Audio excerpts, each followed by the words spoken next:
Assalamualaikum warahmatullahi wabarakatuh. Perkenalkan, nama saya Zarisha Kuswoyo, NPM 2021020283 dari Fakultas Syariah Prodi Hukum Tata Negara kelas D semester 4 UIN Radenita Lampung dengan mata kuliah Filsafat Hukum Islam dengan dosen pengampu Hervin Yoki Pradipta MHI.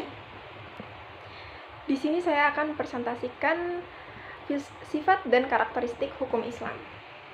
Baik, yang pertama ada sempurna. Sempurna artinya utuh, lengkap segalanya. Kesempurnaan hukum Islam atau syariat dapat dilihat dengan diturunkannya syariat Islam dalam bentuk yang umum dan mengglobal permasalahannya, kecuali hal-hal yang bersifat langgeng. Nas membuat prinsip-prinsip hukum terperinci, konkret, dan teknis.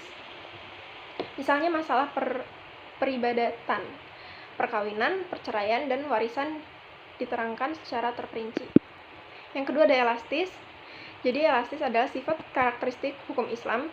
Yang keduanya yakni elastis, mudah diubah bentuknya dan mudah kembali ke bentuk asal, lentur, dan luas.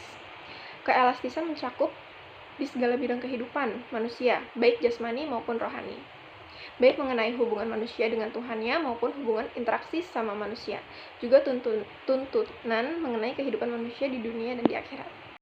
Dan yang ketiga ada universal. Universal yaitu umum, berlaku untuk semua orang, untuk seluruh dunia, bersifat melingkupi seluruh dunia.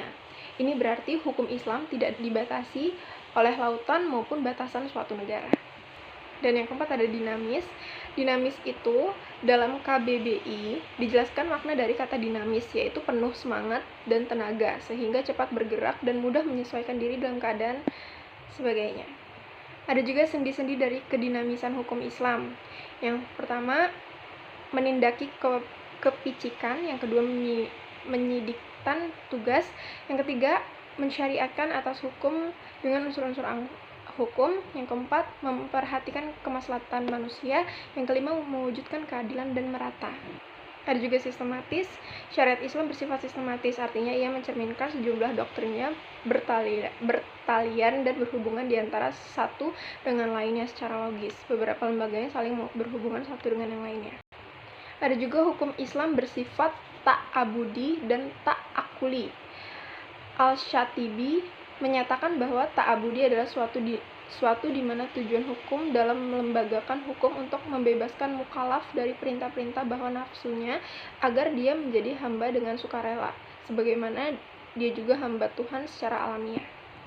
Nah, bersifat ta'abudi, lebih jelasnya ta'abudi itu suatu bentuk ibadah yang tujuan utamanya untuk mendekati diri kepada Allah, yakni beriman kepadanya dan segala konsekuensinya berupa ibadah yang mengandung sifat ta'abudi. Murni artinya ide dan konsep yang terkandung di dalamnya tidak dapat dinar makulah atau suprarasional. Manusia harus menerima apa saja yang telah ditetapkan oleh syariatnya. Bersifat ta'akuli, nah keduanya berbentuk dalam bidang muamalah.